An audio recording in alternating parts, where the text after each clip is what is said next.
Woke up this morning with my mind set on loving me. With my mind Okay. Welcome to the Q&A exchange. Hi, I'm Kuyani Denise, your self-healing coach. And my name is April Diane, self-care coach. And our topic for today is extracting the wisdom from the experiences of life. And today we are actually bringing in one of our favorite authors. Well, he's not actually coming, but we want to talk to you about him and the work that he's done. Two of the books that he has that we have been studying are, one is Whatever Arises, Love That, and his name is Matt Kahn. And then the other, Kuyani has. I'm not sure if it's backwards, but it says everything is. Can you see that? Yes. Yeah, everything is here to help you. Awesome.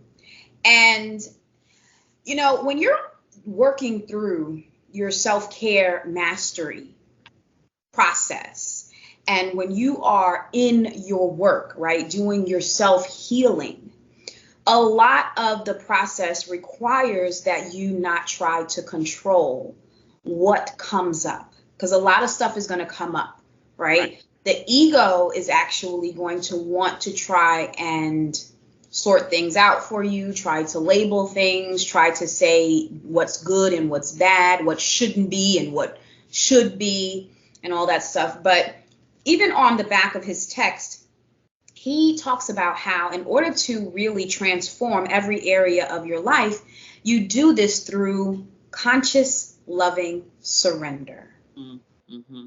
Mm-hmm. And when you come from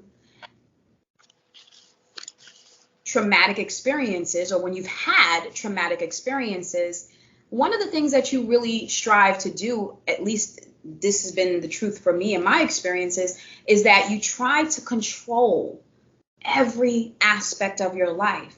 So much that you often can box yourself in, you can often prevent yourself from growing and from evolving. You know, you start to label the different experiences, like I said, as good and bad. And in truth, there really isn't any good or bad. It's just you're the observer, right? You begin to witness. Very unpopular concept, but it's the truth. Yeah.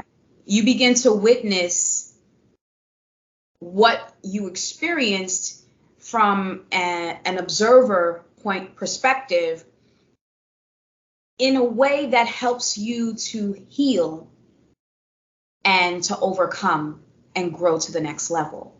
And it's not easy, because you find yourself judging yourself, you find yourself ruminating, right? Going over stuff over and over, trying to figure out or understand, you know, and those very practices are what can keep you stuck in the pain and the trauma of what you went through. When you become an observer, you start to extract the wisdom from the experiences and then apply the wisdom to your current experiences. And a lot of it is really painful. Yeah. One of the biggest struggles I feel like we have in achieving that in this society is the fact that there are a lot of opposing viewpoints to what we actually need to do to enter into that area of change.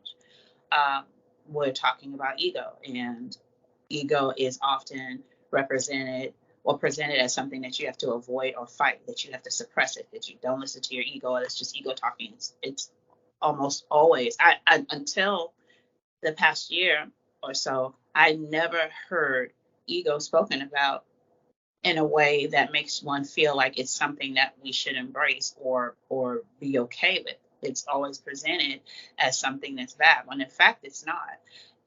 And what you said about conscious loving surrender is needed. Well, what I paraphrased, I wrote, conscious loving surrender is needed to change the areas in life or in yourself that you desire. And ego needs conscious loving attention. And in the book, Everything is Here to Help You, he talks about how ego is mostly unconscious. If you think about it, most of what we hear is fight, fight, fight, fight this, fight that, fight this. We fight ourselves. We fight our behaviors. We fight our thoughts instead of coming into them and resting in them or allowing them to happen, surrender to them until we find out what exactly is going on and what it is that needs to change and how to do it. When we're resisting, we're inviting it to fight more. So if ego is as massive and as powerful as everyone says it is and as dangerous as everyone says it is, then why would we try to fight it? Then that means we have to become like this ego in order to at least meet it where it is to some degree. But if we're fighting, we're not resolving anything. So ego, because it acts unconsciously, because it acts out of worry and it acts out of anticipation of what the worst thing that could happen, and it acts out of regret, it's always fighting and it's not thinking. It's just doing it. So here we are, conscious, knowing that something is wrong and needing to have an action plan. But the action plan can't be that we join ego in the fight and we fight against ego, because then we stay there and the war continues and we keep repeating the same behavior over and over and over again, and we don't get to the change that we're trying to procure. So it's just interesting to me that when you become conscious, that everything that you believe is now almost in a fight with you, because saying, wait, no, this is how it is. This is how it's always been. What are you doing over there? But I'm changing. I'm doing what I should be doing. I'm evolving, because that's what we were created to do. We were never created to be stagnant. We were created to be moving beings, not necessarily physically, but our thoughts and ideas are on a constant evolution. Our beliefs, even your beliefs can change, right? Because a lot of times you're at war with your beliefs too. Hello. Yeah. But something that you said really stood out for me, because it's like your ego, or when everything that you just described reminds me of when someone brings you the truth you don't want to hear. You know, so when you become the observer and you're witnessing, right, you're seeing the truth. And a lot of times you were not trying to see that truth before. You were distracting yourself. At least I know that that's the flight, response to trauma, is to distract yourself, to keep moving, keep busy, because life is bringing you a truth you want to see. And a lot of times what we do is, like what Kuyani was just saying, we resist, which is the same thing as fighting the truth. Sometimes we don't want to see the truth about someone that we deeply care about. Sometimes we don't want to see the truth about a situation or circumstance that we think we can't live without. And it's difficult because it's going to upend our entire existence. It's going to upend our whole structure of life, even our identity. Yeah. And we're so attached to how we identify in the world that it's almost like you enter into a state of grieving. Like surrender can cause you to feel like, like you're giving up. Well, yeah. But you're not really giving up. You're just transforming how you respond and connect, and you're just choosing instead to listen to the lesson, without interjecting your beliefs. Because I don't know about you, but a lot of times when I first went into therapy, or when someone started trying to give me advice about a situation that I shared with them about myself, one of the most common things that I experience, even with some coaching clients, is I'll tell them what I see, and immediately either they have their own formula, own solution, right? Which is not bad. You putting on your glasses for that one, which is not always bad. But it can be counterproductive if they're not also willing to hear what you are sharing as well. So they're not willing to surrender their own ideas or beliefs for the possibility of a new one that may be better suited for them than what they've been holding to. Yeah. Yeah. So it's like, of course, when we're in our work, are you feeling judged? No, I'm thinking about, so I've had people tell me the truth in the past, right? And I can count, the decades of how I've changed, how I've grown in my response to the truth. I used to get angry sometimes. That usually was my initial reaction. And then I would go back later and sit with it. And hopefully I didn't break on the person or say something I shouldn't have said and have to go back and apologize. But I always did if I did. But I remember when you and I first started working, when we came together as a coach-client relationship, and you would tell me the truth. Mm-hmm. And like I said, I got better, but I would get mad, like mad. And I knew that you knew that in my responses, because my responses were resistant. My responses were, well, this is how I do it. Or this is what I'm saying. Or no, that's not it because of this, that, and the other. And then either in the session, as the conversation continued, I would hear the truth in what you said, and I would come around immediately, or I'd go away, find it, and be like, oh, and mourn my reaction to it, and then come back and tell you later, okay, I get it now. So, but that, didn't come without years of resisting the truth, but I think that when the soul is ready, when the person is tired of living in not their truth, that eventually there is a surrender. And it comes, in many ways. You hope that it doesn't come with a spanking. Because some spankings have permanent effects, but then there was something that I had posted a really long, I want to say maybe a few months ago, that talks about how it was a repost of something that I saw somewhere, how we are all meant to be enlightened, that we're all meant to evolve and to reach our highest selves, that there's no hand-picked people that are prophetic or deeply spiritual or just have all the answers, that we're all that we were all created to be that way. We just don't all choose to. Most of us don't.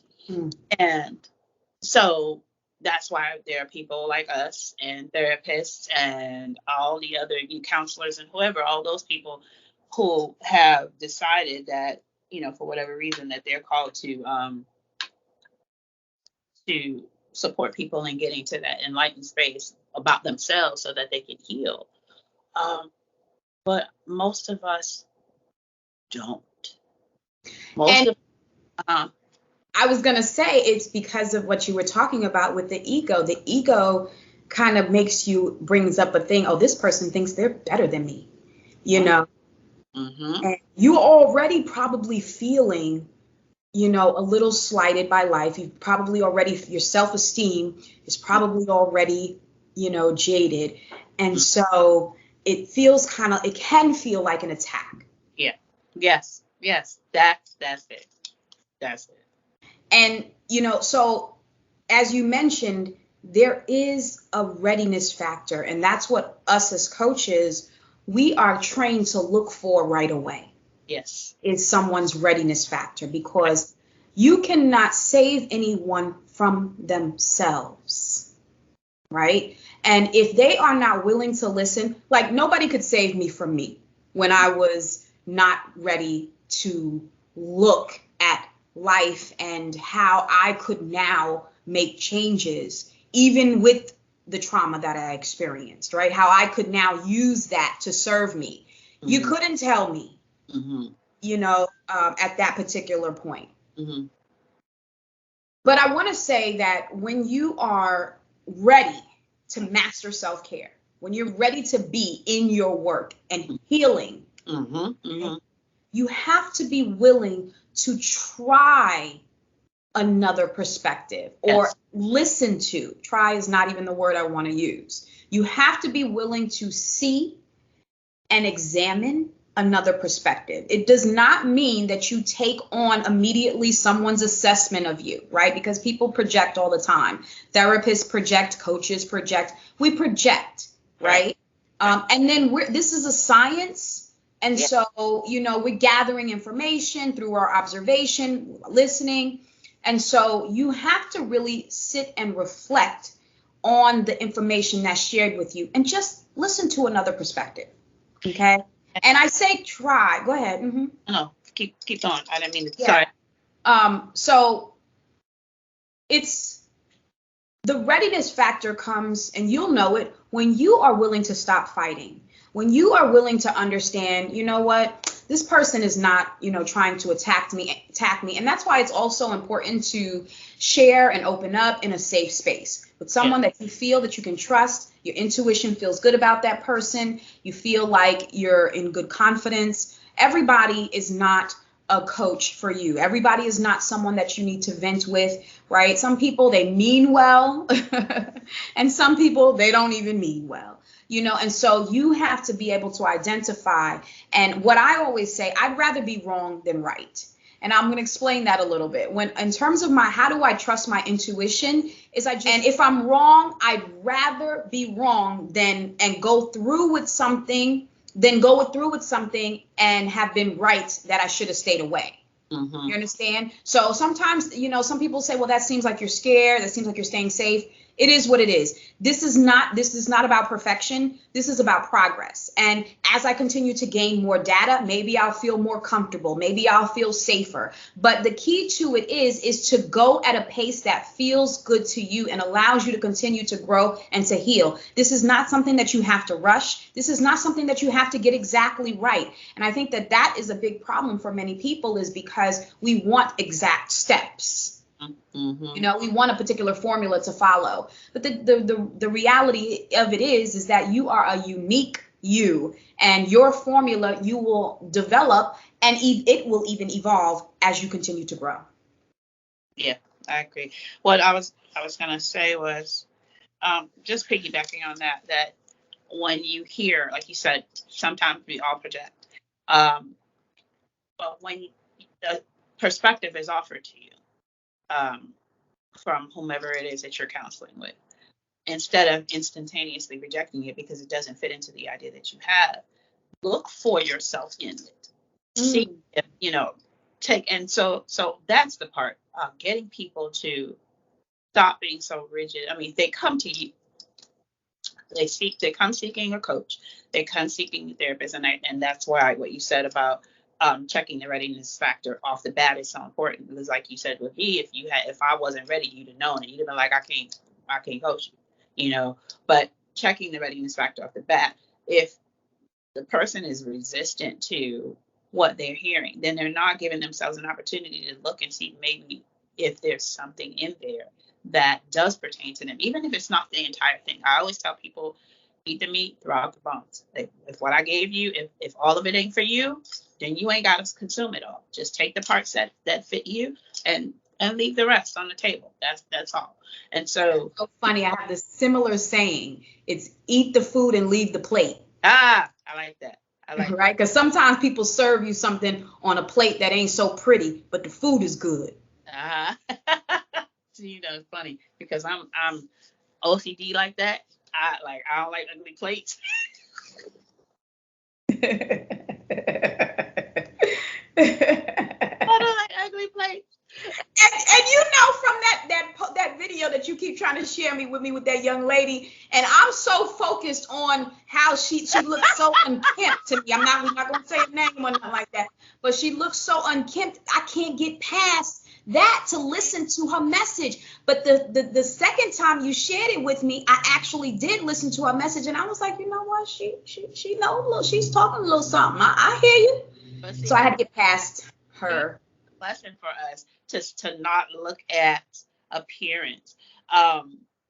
It's so interesting, and this is off topic, just pointing to that, but I guess it's not off topic. It's just another way of saying, what are you looking at? What are you seeing? What are you hearing? like that whole bonnet issue that went down last year, that I don't like to mention people's names, but that the celebrity started about how, it's inappropriate and whatever, and da da da, and ladies that come outside and they said, what's, I think Charlene said that today. Yeah, she's sick. What she call it? Bonnet head. My point is that you can miss a whole good message if you're looking at the messenger and not listening to the message. My my oldest daughter's father, his mom, one day called. She was drunk. She was inebriated, and she called. She's in the church, so she called. She was happy, and she proceeded to go into this diatribe about how all her kids were out on their own and they were doing things and everybody was okay. And she was saying all of that, and she was saying all the MFers and cuss words at the same time that she was saying hallelujah and praise Jesus. Now, I was new to the church, right? But I wasn't judging her. Like, I was like, it was funny to me. But she was talking about all the beautiful things in her life, that her children made it, and she was happy. So she was cussing and praising at the same time. And now, like I said, being new to the church, not everybody got in my ear yet, right? So I'm like, oh, this is okay. It was beautiful to me. I don't know what to say. So, but when I shared it with someone who had been a Christian way longer than me, who I actually grew up with, who I was around at my whole, from like age 10 on up, but really didn't connect with it because I felt outside of it. I felt like God didn't love me. It was, long story short. So I came to him on my own. And of course there was influences there. But when I shared it with her, she was like, oh no, God wouldn't do that. God wouldn't use somebody like that to give a message. And so I didn't say anything. But in my back of my head, I was like, well, why not? And this was not me being so deep and philosophical. This was me saying, like, if he could use a donkey, why can't he use her? So those kinds of messages kept getting put at me for a long time. But my soul was resisting most of it because there was something about me that says there's something wrong about all of this. There's something right in it, but it is being buried under all the wrong messages, under everybody's hand on it. And so for me, it was, you are willing to lose a whole good message just because the person that's bringing you the message has some colorful language. Mm-hmm. And that's just like, it's foolishness to me, because it could be something to change your life. It could be the very thing you were looking for, but you're not willing to look for it. I love that. Show me what I need to see. Show me what I need to hear. Weeds even can inform us, basically, is what you're saying. And I really feel like when you get to this place, and it definitely, there are levels to the healing and to the human experience in general. Right. But when you get to a place of just extracting the wisdom, you're leaving the judger behind, and you're just taking what is showing up and using what is showing up to inform you and to educate you. And I think that that's a powerful place to be in. It embraces the entire human experience. It lets people really be real. Now, granted, I do know that, some places are sacred, and I understand all of that, right? But this is all an experience, in my opinion, is all a spiritual experience. This is all church. This is all temple. This is all, you know what I mean?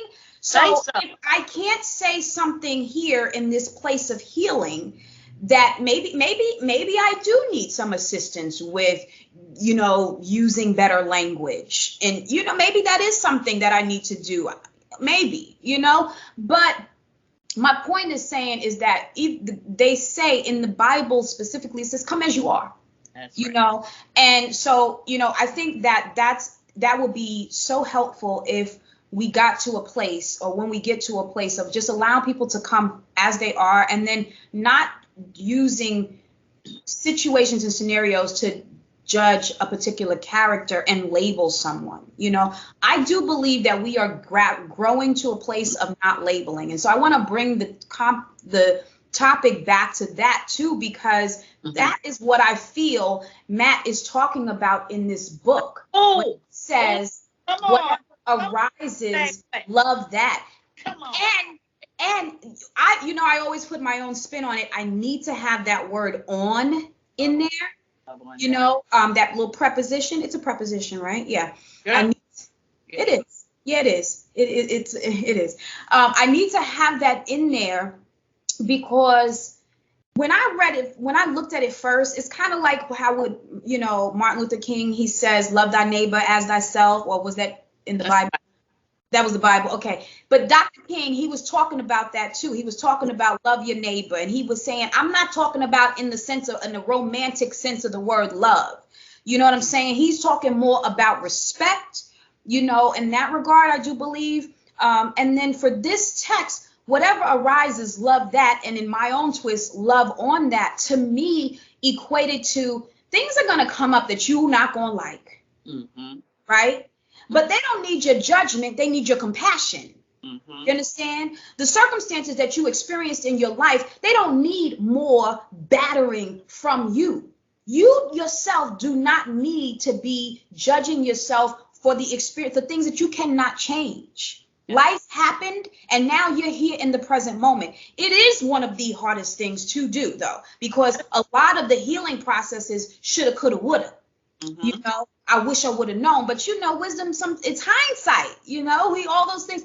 Life continues. We can't go back, right? It's the hardest truth that we face, is that we can't go back. But one of the things that I have done to help myself heal through that and to kind of just push through that, not without pain, is that I extract the wisdom and I apply it to my present moment today with the best of my current ability. And that's how I've evolved it. Right. That way, that part, to the best of your current ability. So that's right. You might not be able to do it as it's being presented to you because of where you are right now. So this is what I have. This is where I am, and this is what I'm going to do.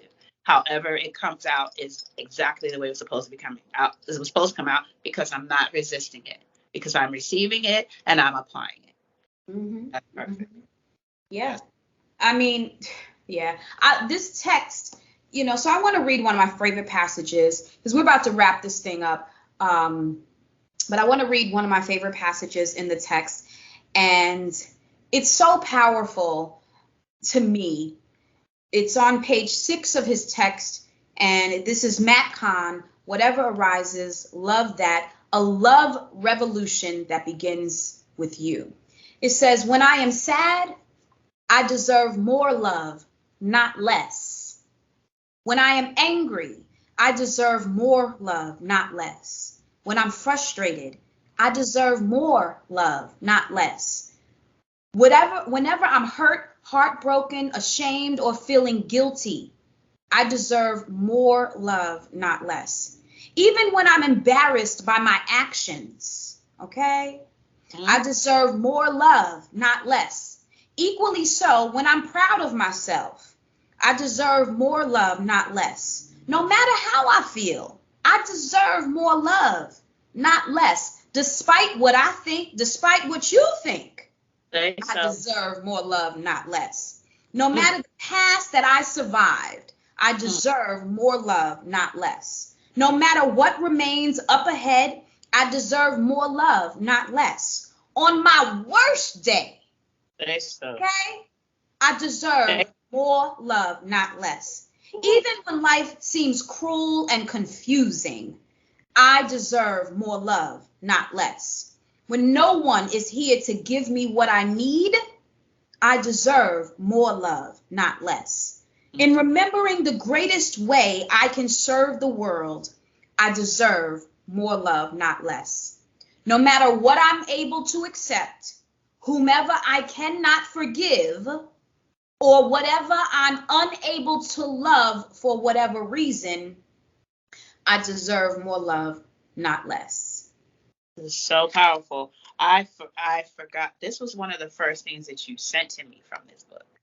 And it was at a time when I absolutely 100% needed it. And I appreciate your intuition when it comes to me overall, but when it comes to me. And I haven't read this since probably early last year. Mm. Just, it makes me think of, it was very pivotal for me in my self-love journey. I was already in it, Yeah. but it clicked. Yeah. Loving myself was a piece by piece thing. You finally, when you finally say it, there's some kind of it's the, it is a life-changing moment when you say it, but it doesn't necessarily show itself completely in the moment. You have to go through you have to take the ride till you can stop. And so reading that, well, I was listening to an Audible, it was before I actually bought the books. Listening to that, I think I was I was in the hotel room for 3 days for the yoga retreat. Yes. It was like I was on the outside of myself, looking at myself, telling myself this. And I knew in that moment that I was going to be okay. I knew I was fine. I said, it was like, no matter what happens from this moment, no matter what the undoing has to happen, the undoing of you to redo who you truly are, no matter what that feels like, no matter what it looks like, I know that I'm okay. I know that I'm on my way up, that I am definitely 100% deeply in love and love myself. And it is only a matter of time before I finally truly recognize all facets of it.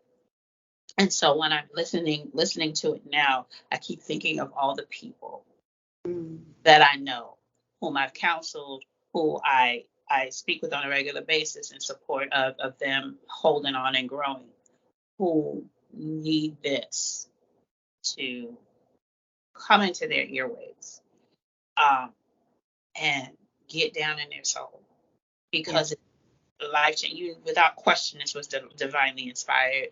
It is such a life changing passage. Like this, like if you don't read the rest of the book, That's the passage. that's the one. Right.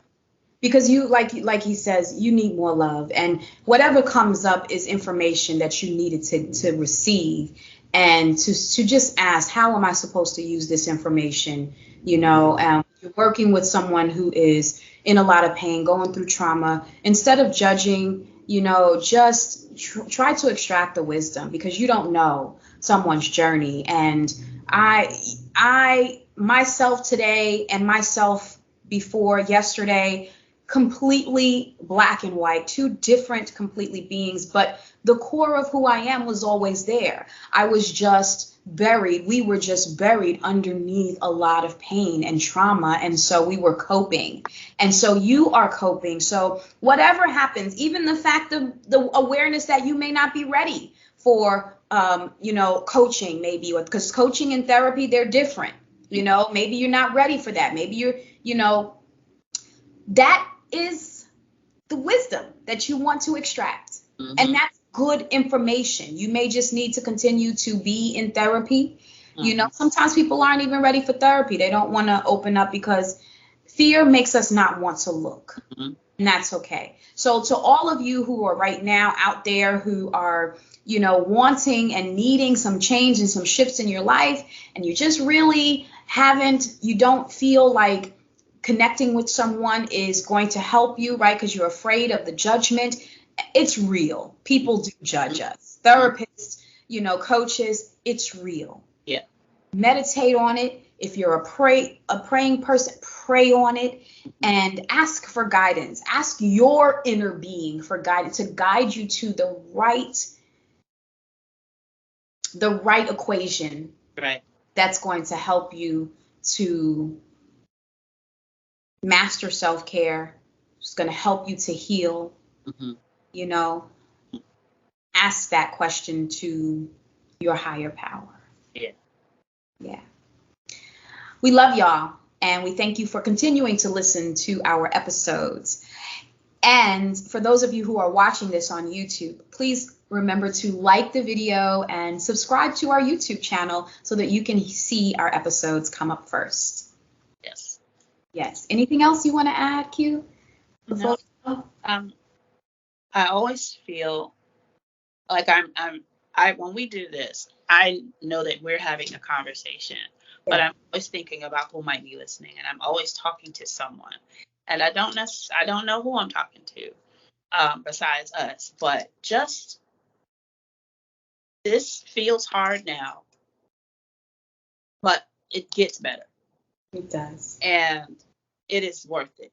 You are worth it. You are worth every pain of it. You are worth the difficulties. You are worth the confusion. You are worth trying. You are worth trying for. You are worth. We're always hearing you're worth fighting for. This is not about a fight. You are worth surrendering for. And I hope that you find the strength today to surrender to whatever message you might have heard here that is for you. And that's it. Awesome. Thanks for tuning in, guys. Peace.